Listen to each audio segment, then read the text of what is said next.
네, 오늘 하나님의 능력으로 강하게 하라라는 말씀의 제목으로 말씀을 전하겠습니다. 제가 지난 한 주간 이 웨스트 캐나다에 있는 캘거리 지역의 코스타 집회를 인도차 다녀왔습니다.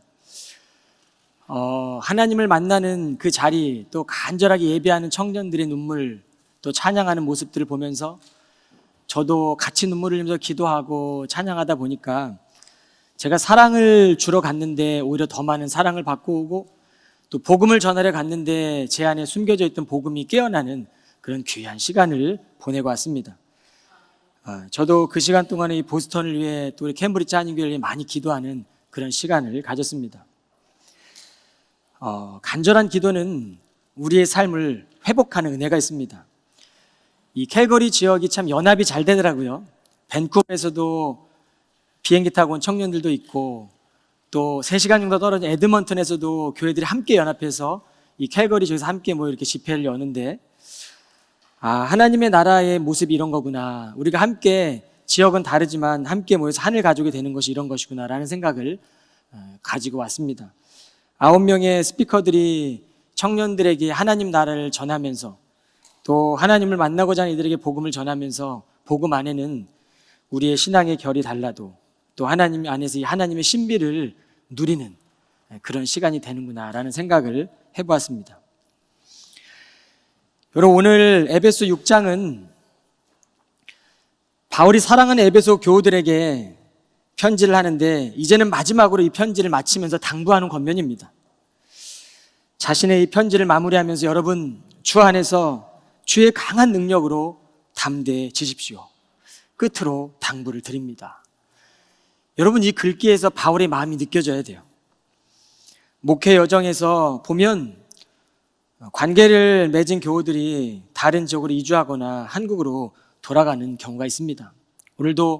오늘 예배를 마지막으로 이제 독일로 또 돌아가는 청년 한 명이 있는데, 제가 이따 광고시에 소개를 해드리겠지만, 우리가 이 주 안에서 교제를 갖고 다른 지역으로 이주하거나 한국으로 돌아갈 때 단순히 작별 인사를 넘어서 그들의 새로운 여정을 축복하게 되고, 하나님, 이 형제를, 또 이 교우를 하나님께 맡깁니다라고 기도하게 돼요.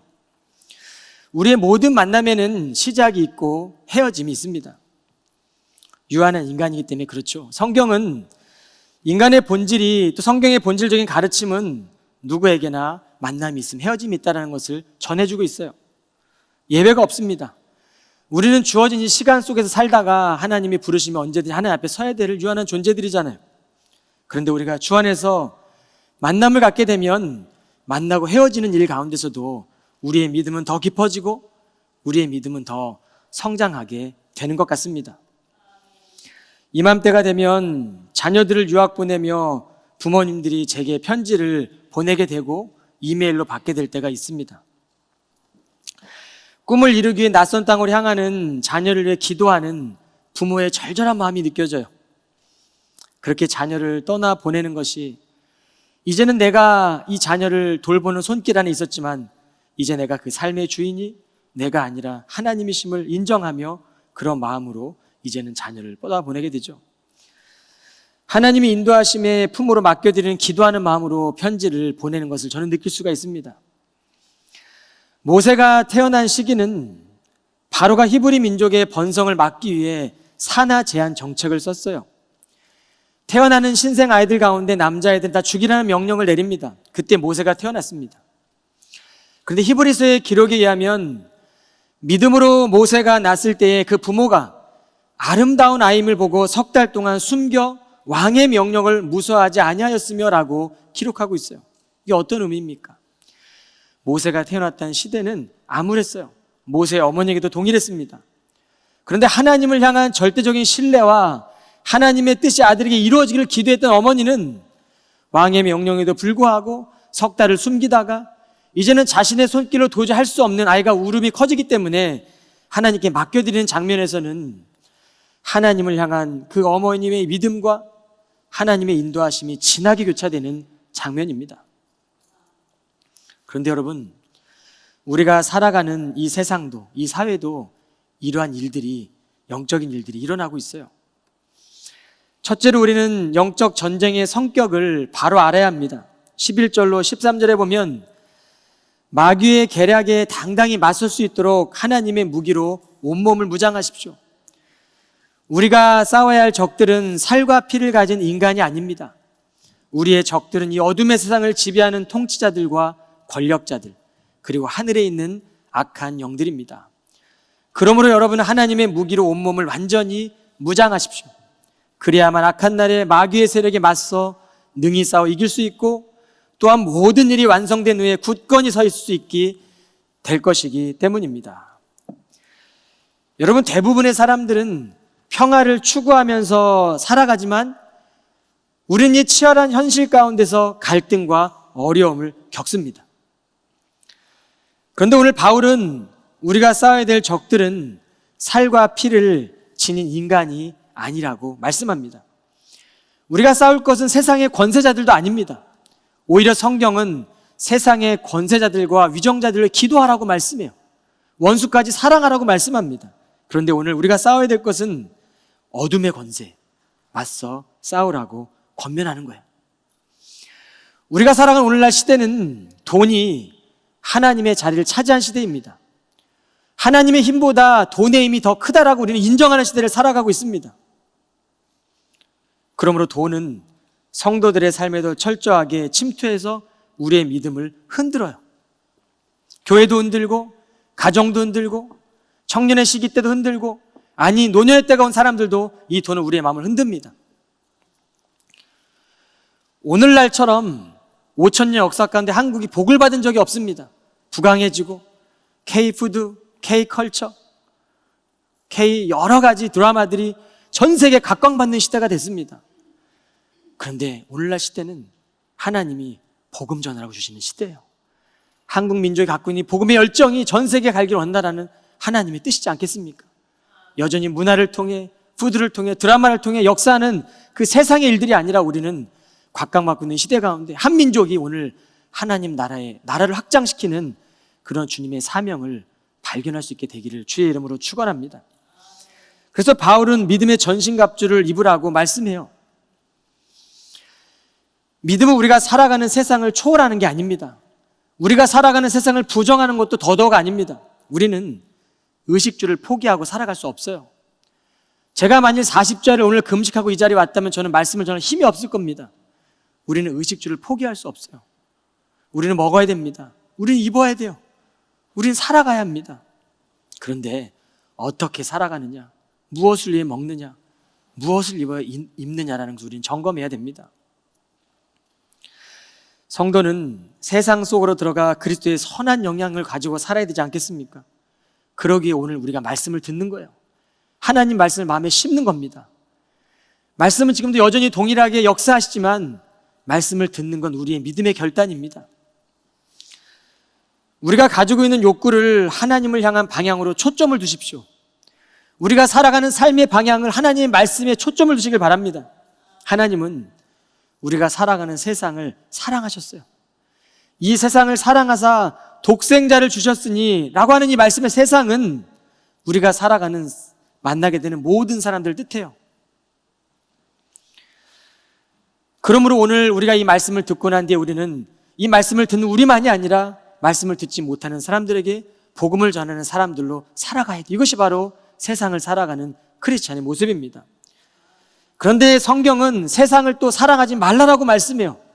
요한일서에 보면 여기서 세상은 성도들이 하나님을 떠나서 죄의 유혹을 쫓고 돈의 유혹을 쫓고 명예와 욕구와 욕망을 쫓아 하나님을 버리고 살아가는 것을 그 말하는 거예요.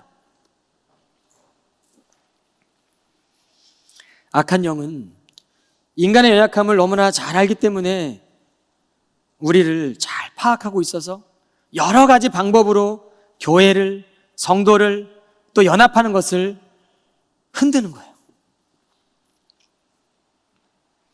여러분, 우리가 복음 안에, 진리 안에 자유하게 된다는 것은요, 결과에 대한 강박적인 진념으로부터 놓여지는 겁니다. 인정을 받으려고 하는 나의 욕구 가운데 우리가 풀려지는 거예요. 서로의 부족함을 느끼도록 하는 이 내면의 소리 가운데 우리는 하나님 말씀을 선택하고 기대함으로 나아가는 거예요. 현실의 문제들, 우리의 이해와 우리의 생각으로는 도저히 이해할 수 없는 일들을 겪을 때마다 우리보다 더 크신 하나님, 내 삶의 문제보다 더 크게 하신 하나님 우리가 바라보며 믿음으로 살아갈 때 우리의 영혼을 위축하게 하는 모든 일로부터 우리는 자유케 되는 거죠. 그러므로 진리가 너희를 자유케 할지니 진리 안에 자유하라고 말씀합니다. 복음은 우리를 진리 안에 자유케 하세요. 이 자유는 방종이 아니라 거룩한 마음을 지니고 오늘로 세상을 살아가며 마음의 균열을 감지하고 제어하는 것이죠. 그러므로 마음이 제어가 되지 않으면 우리의 마음은 늘 악한 영의 영향에 휘말리게 됩니다. 문제는 인간이 우리가 스스로 이것을 절제할 수 없다는 거예요. 그래서 기도하는 겁니다. 기도하고 예배하고 기도하고 예배하니까 청년들의 눈빛이 달라지더라고요. 첫날 눈빛이 다르고 둘째 날 눈빛이 다르고 셋째 날 눈빛이 다르고 마지막 날에는 찬양하고 기도하고 밤새도록 눈물을 흘리며 기도하며 하나님 앞에 쓰임받겠다라고 그들이 결심하고 주의 소리가 들릴 때까지 기도하는 사람으로 살겠다라고 자신의 삶을 헌신하는 것을 보았습니다. 이게 우리의 힘입니까? 우리의 결단입니까? 주님의 능력이죠. 우리가 기도하고 깨어 기도하고 찬양할 때 하나님이 이뤄가신 일들이 바로 복음의 능력이에요.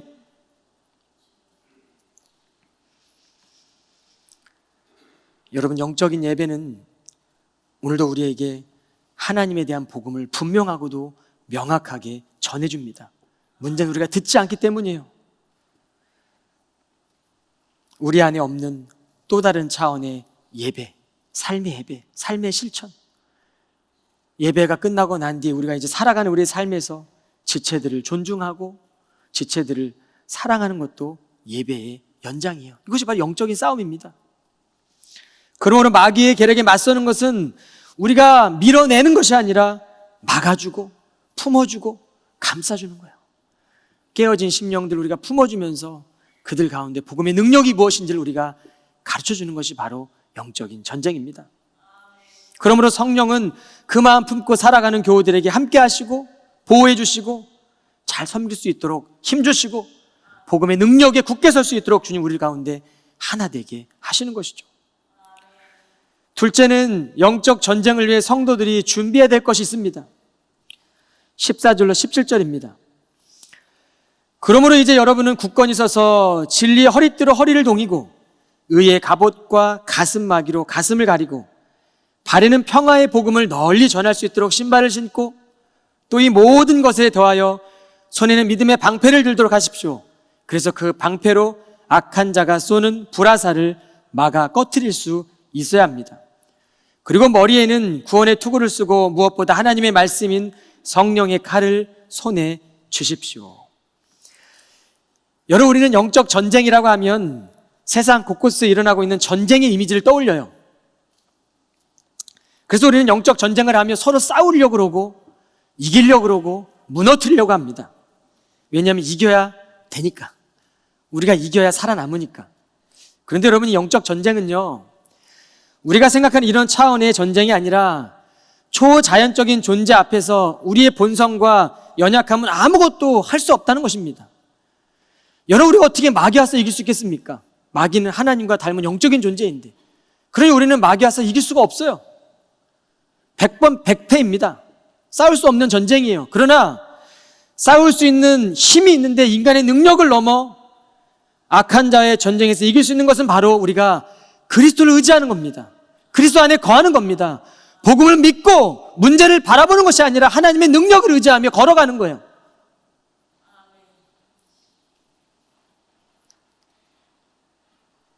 인간의 실존은 악의 세력 앞에 있기 때문에, 그 악의 세력 아래에 있기 때문에 어둠의 권세를 이길 수 있는 방법이 없어요. 죄의 유혹을 이길 수 있는 방법이 없습니다. 마음으로부터 일어나는 죄를 우리가 없앨 수 있는 방법이 없다고요. 음욕의 마음들, 미워하는 마음들, 분쟁의 마음들, 내가 높아지려고 하는 마음들, 영적 전쟁은 낮아지는 거예요. 나를 죽이는 겁니다. 말씀의 능력을 의지하며 우리가 나의 힘을 포기하는 거예요. 오늘 바울이 비유적인 표현으로 이 영적 전투 상황을 묘사한 것은 우리가 하나님의 힘을 전적으로 의지하며 뛰어가라는 거예요. 그러면서 이 무기를 갖추라고 말하는 겁니다. 그냥 뛰어가는 것이 아니라 오늘 이야기한 이 무기를 갖추고 뛰어가라는 거예요. 그러므로 이 영적 싸움은 무한 경쟁 시대를 살아가는 이 세상 속에서 우리는 물질이 주인이 아니라, 내가 더 많은 것을 소유하는 것이 주인이 아니라 내가 더 많이 품어야 되겠다. 내가 더 많은 영혼들을 위해 기도해야 되겠다. 내 삶에서 내 옆 사람의 땀 냄새가 나야 되겠다. 내 삶에서 옆 사람의 기도의 제목이 흘러나와야 되겠다. 기도의 향기가 내 삶을 통해 드러나야 되겠다. 그게 양들을 위한 삶이잖아요.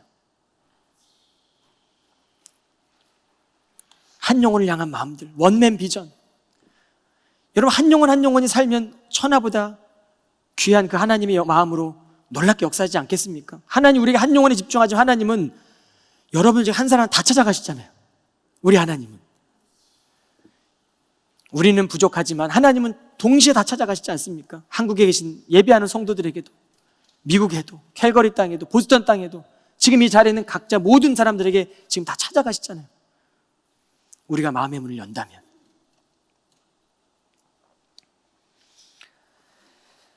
여러분, 하나님은요, 여러분의 실수까지도 다 사용하셔서 놀랍게 인도하시는 분이세요. 여러분, 다윗에게는요, 우리아의 아내였던, 충신이었던 자신의 군인의 아내를 범하는 실수를 범하지 않습니까? 그런데 그 실수는 다윗이 선한 왕이 되기 위한 새로운 출발점이 되는 기회였어요. 회개를 통해, 하나님의 은혜를 통해 그는 신실한 왕이 되었습니다. 과정들이에요. 예수 그리스도를 통해 우리는 하나님의 뜻을 알고 영적인 전쟁에서 승리하는 거예요. 우리는 넘어지지만 하나님이 세워주시고, 우리는 쓰러지지만 우리를 다듬어 주시고, 우리가 부족한 것들은 채워주시고, 내 힘이 아니라 주님의 능력으로 우리를 그리스도 용사가 되어지도록 온 몸을 하나님의 말씀으로, 성령의 검으로 무장하게 하시는 거죠. 그러므로 우리는 이 무한 경쟁 사회 속에 진정한 승리의 의미가 무엇인지, 세상 사람들과 다르게 생각하고 살아가는 크리스찬의 삶이 무엇인지, 우리를 보스턴 땅에 부르시고 정착해서 살도록 하신 그 하나님의 손길이 어떤 것인지, 우리를 왜 보스턴 땅에 부르셨는지, 농부 되신 그 하나님의 손길로 어떻게 부르셨는지, 왜 하버드 땅에, 왜 MIT 땅에, 왜 버클리 땅에, 어떤 캠퍼스 가운데 NEC 땅에 우리를 왜 부르셨는지 우리가 그것을 찾아내는 게 바로 하나님의 뜻이잖아요. 우린 이 일들을 위해 진지하게 고민하고 질문해 봐야 되지 않겠습니까? 하나님께서 우리를 그리스도 용사가 되어 살아가도록 하나님의 무기로 온몸을 무장하라고 말씀해요. 첫째는 진리의 허리띠와 의의 갑옷입니다. NLT 성경은 On the Belt of Truth라고 번역했어요. 여러분, 마귀는요, 거짓의 아비예요. 교회 안에 거짓은 우리를 분열시킵니다. 근데 진리는, 진실은 하나님의 허리띠예요. 이 허리띠에 갑옷을 차라는 겁니다. 진실의 허리띠, 진리의 허리띠, 성실함의 허리띠를 차고 살아가라는 거예요. 그런데 이 허리띠를 찼을 때 진실이라는 의의 갑옷은요, 사단의 공격으로부터 우리를 보호해 주세요. 거룩한 심장을 지켜낼 수 있도록 우리의 심장을 뛰게 하신다고요. 여러분, 거짓에 무뎌지지 마십시오. 내 안에 거짓이 찾아오면 하나님, 내가 깨어있길 원합니다. 내 심장이 뛰기 원합니다. 진실을 향해 뛰기 원하고 진리를 수호하기 내가 뛰기 원합니다라고 우리가 깨어나야 돼요. 지금은 자다가 깰 때잖아요. 둘째는 평화의 복음이에요. 평화는 그리스도 안에서 구체적으로 나타난 증거예요. 복음의 내용을 보면 그리스도 안에서 하나님과 우리가 화해됐잖아요. 그리스도가 우리를 화해시키잖아요. 이 평화는 우리가 평생을 추구해야 될 가치입니다. 이 신발을 신고 걸어갈 때마다, 우리가 가는 곳곳마다, 성도들이 가는 곳마다 평화가 있고 평화의 주님이 되시는 그리스도가 그곳에 거하시는 거예요. 하나님의 나라는 가정에도 교회에도 갈등이 아니라 평화입니다. 부부 안에도 평생을 살아도 갈등하면 어떻게 하나님 나라가 임합니까? 천국이 아니라 정말 힘들잖아요, 그 가정이. 너와 나 사이에 일어나는 게 바로 하나님의 나라예요. 그게 바로 평화의 복음입니다. 교회는 그런 곳이 되어야 돼요. 하나님 나라는 관계 가운데 임하는 나라예요. 이게 바로 무기입니다. 여러분, 평화의 복음을 널리 전하는 자리 되기를 축원합니다. 셋째로 믿음의 방패입니다. 우리가 살아가는 세상은요, 불확실해요. 불안합니다. 내일을 알 수가 없어요. 그런데 하나님은 정금 같은 믿음을 통해 이 불안함, 이 불확실함, 모호한 세상을 막아내라는 거예요. 이게 방패라는 겁니다. 의심을 막아내는 믿음의 방패를 지녀라. 불확실한 세상을 살아갈 때마다 두려움이 찾아온 내 마음의 믿음의 방패를 가져라라고 말씀하시는 거예요. 그리고 악한 영의 불화살을 피하도록 막아준다라고 말씀하세요. 의심의 불화살, 두려움의 불화살, 불신의 불화살, 불안의 불화살, 이런 모든 것들을 막아낼 것이 바로 믿음의 방패라는 거예요. 여러분의 손에 믿음의 방패가 들려져 계십니까? 여러분 믿음의 방패를 소유하고 계세요? 그렇다면 대저의인은 7번 넘어져도 다시 일어나거니와 라고 말씀하세요. 여러분 일어나십시오. 믿음 붙들고 일어나세요. 그리고 걸어가세요. 주님이 여러분과 함께 하실 겁니다. 주님이 어디를 보내든지 간에 이 땅을 떠나 또 다른 땅으로 보낼 때에는 두렵지만 믿음 가지고 떠나세요. 그곳에서 복음을 전하십시오. 주님이 여러분이 함께 하시잖아요. 넷째는 구원의 투구와 성령의 검이에요. 여러분이 구원의 투구를 쓴다는 것은 내가 지금 어떤 생각을 하고 살아가는지에 대한 선택의 문제입니다. 여러분 어떤 선택을 하고 살아가십니까? 인간의 행동은요, 우리가 사고하는 것들, 우리가 선택하는 이 능력에 이 머리의 지시를 따르잖아요. 무엇을 심고 계세요? 무엇을 바라보고 계십니까? 무엇을 묵상하고 계십니까? 우리가 말씀을 읽지 않는데 어떻게 하나님 말씀을 들을 수 있어요? 우리가 지금도 캐리그마 선포되어주는 말씀을 듣지 않는데, 다도하고 있는데, 마음을 닫고 있는데 그 말씀이 어떻게 능력으로 우리 가운데 역사할 수 있겠습니까? 들으십시오. 마음에 새기십시오. 하나님의 말씀인 성경을 묵상하십시오. 매일 묵상하세요.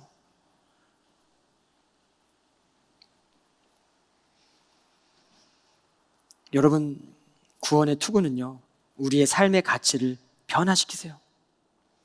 실패의 생각들, 염려의 생각들, 부정적인 생각들이 자꾸 주입되지만 구원의 투구는 기대해라. 소망을 가지고 나아가라. 부족해도 사용할 거다. 염려 많지? 내려놔. 하나님이 하실 거야. 교회의 주인 하나님이시잖아요.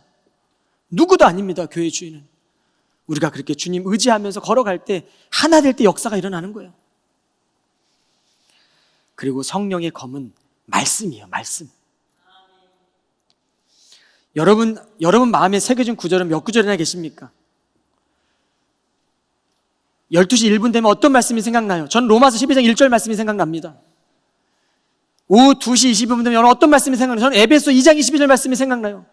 성부와 성자와 성령 안에서 하나 되게 하신 하나님, 그리스도 교회 안에서 우리를 세워가신 하나님.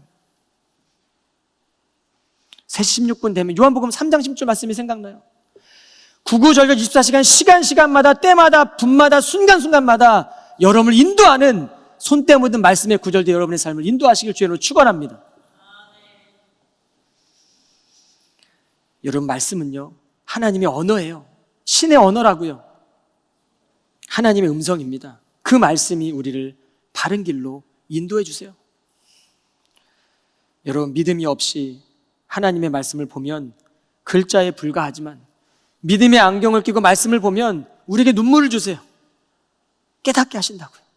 말씀을 마음에 품고 있으면 사람들을 만나다가도 이 말씀이 어떤 뜻인지 이해하게 하시고, 말씀을 품고 기도하다 보면 어떤 순간에 나도 모르게 뇌를 스쳐간 하나님의 역사 음성들이 들리기도 하고 듣는다고요. 근데 우리가 말씀이 없으니까 음성이 들리는데도 못 듣고, 이거 분명히 하나님의 뜻을 이뤄가는 사람의 마음, 만남과 헤어짐인데 못 느끼는 거예요. 그냥 헤어지고 그냥 만나고 스쳐가는 시간들이 다 우연이라고만 생각합니다. 아니에요. 하나님의 섭리가 있습니다. 셋째는 영적인 일을 이뤄나가야 합니다. 18절 20절입니다. 어떤 경우에든지 성령 안에서 하나님께 간구하고 기도하십시오. 이것을 위하여 항상 깨어 모든 일을 참고 견디면서 모든 성도를 위해 간구하기를 게을리하지 마십시오. 또 나를 위해 기도해 주십시오. 기도하기를 내가 입을 열 때마다 하나님께서 내 입에 말씀을 주셔서 아무 두려움 없이 복음의 비밀을 담대하게 전할 수 있게 해달라고 하십시오. 저는 오늘 기도했던 우리 승준 집사님이나 지난주에 기도했던 우리 집사님, 갑자기 이름이 기억이 안 나네. 누구죠? 우리 성가대 오늘 안 보이시는데. 네? 저현성 집사님. 은혜를 너무 많이 받았어요. 우리 목사님이 두려워하지 않고 가감없이 하나님 복음을 전함으로 회개할 수 있는 바람이 불게 해달라고 많이 은혜 받았습니다. 문자 드렸어요. 감사하다고. 여러분, 기도는 그런 거 아닙니까? 서로를 세워주고 복음의 능력을 더 강하게 할 수 있도록 우리가 서로 기도해주고, 입을 열 때마다 내 입에 말씀을 주셔도 아무 두려움 없이 복음의 의미를 담대하게 할 수 있도록 기도해달라고 부탁하는 거예요. 감옥에서 쇠사슬에 묶여있는 바울이 에베소 교우들에게 부탁하고 있어요.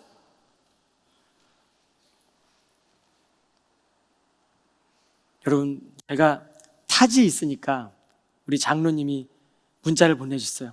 목사님, 은혜 있기를 원한다. 그렇게 문자를 은혜가 되더라고요. 교회에 있을 때 물론 은혜가 됐지만 타지에서 그 문자를 받으니까 큰 힘이 나는 겁니다. 그래, 내가 복음 잘 전해야 되겠다. 나를 위해 기도해주는 이 성도들이 이렇게 많은데 겸손하게 잘 전해야 되겠다. 캠브리지 한인교회에 정말 담임 목사로 가서 뜨거운 복음 전해야 되겠다. 근데 갔는데요, 우리 교회 교우들 사촌 자매도 있고 찾아오는 거예요. 하나님 나라에는 다 연결되어 있구나. 그걸 깨달았어요. 이제 9월이면 벌써 이미 와 있지만 많은 청년들이 이제 보스턴 찾아와요. 우리 교회도 여름학 시스템을 다 바꿔서 이제는 9월부터는 가을학기로 시스템을 전환합니다. 이번에 많은 변화가 있었어요. 가을학기 시스템들이, 변화들이. 낯선 땅에 오는 청년들은요, 대부분 정착하는 시간 속에 불안해해요. 외로워합니다. 이러한 현실을 잘 알기 때문에 보스턴을 찾아오는 청년들이 주의 사람이 되도록 인도하는 것이 우리의 교회의 존재 이유예요. 세워진 간사님들이 계시고. 그런데 저는 이 보스턴을 찾아오는 청년들이 잠시 들리는 버스 정거장이 되지 않길 원해요. 정말 이곳에 와서 영적 훈련소가 돼서 자신의 삶의 변화를 경험하고, 목사님, 제가 다시 태어났어요. 간사님, 제가 다시 태어났어요. 주님, 그 전에 알았지만 내가 이 보스턴 땅에 와서 캠브리지 한인교회를 통해 내가 다시 태어났습니다. 그런 영적 고향이 되기를 간절히 원해요. 이것이 우리 교회가 존재하는 이유 아닙니까? 주님을 만나서 희미했던 비전을 찾고 하나님 안에 살아가는 의미가 무엇인지 깨닫고, 이제 하나님 나와 함께 하시기 때문에 내가 불안하지 않습니다. 외로움이 아주 견뎌내겠습니다. 하나님의 손에 붙들려 살겠습니다. 오늘 바울이 말했던 것처럼 내가 정말 구원의 투구를 쓰고 성령의 검으로 믿음의 방패를 가지고 평화의 복음을 가지고 진실함이 허리띠와 의의 갑옷을 가지고 살아내겠습니다. 이런 청년들, 이런 교우들 만들어야 되지 않겠습니까?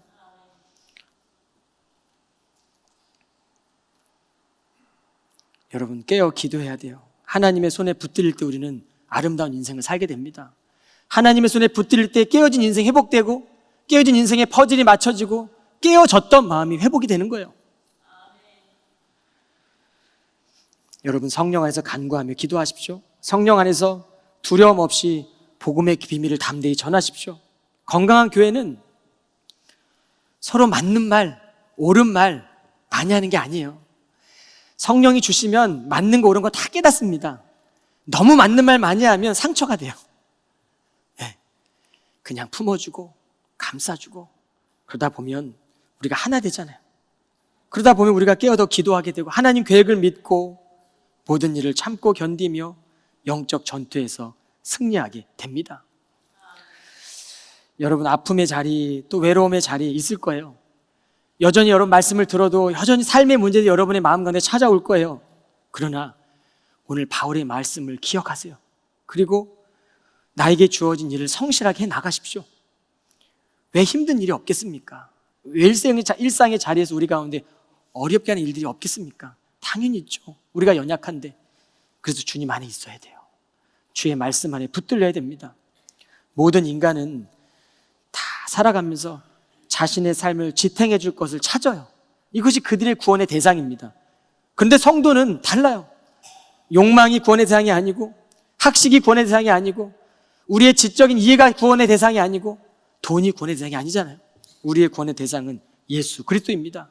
이 예수 그리스도만이 우리의 삶 가운데 구원자이시고 길이고 진리고 생명이라고 말씀하세요. 그러면 우리는 그 주님의 이름을 붙들며 모든 일에 참고 견디며 모든 성도들 위해 중보하는 기도자로 서야 됩니다. 그리고 세상 속으로 나아가 하나님의 복음을 전하는 삶을 살아가야 해요. 여러분, 우리가 살아가는 때는 이제 진짜 믿고 진짜 복음을 경험하며 전하는 믿음의 성도들을 통해 하나님이 하나님의 나라를 확장하실 거예요. 주의 강한 능력으로 믿음의 방패를 지니시고 성령의 검인 말씀을 끊임없이 날마다 묵상하시고 세상 속에 들어가 굳게 서는 우리 캠브리지 한인교회 성도들이 다 되시기를 주님의 이름으로 축원합니다. 기도하겠습니다. 거룩하신 하나님, 이 시간 성령 안에서 모든 이들을 위해 기도합니다. 나의 나라나 나의 뜻이 아니라 하나님의 나라와 하나님의 뜻이 이루어지게 하여 주옵소서. 쓰임받는 주의 교우들이 되길 원합니다. 서로가 지혜가 있다고 말하는 세상 가운데 주를 경배하고 사랑하는 성도로 살아가며 주의 크신 위로와 평화가 교우들의 삶에 넘쳐나게 하여 주옵소서. 예수 그리스도의 이름으로 기도하옵나이다. 아멘.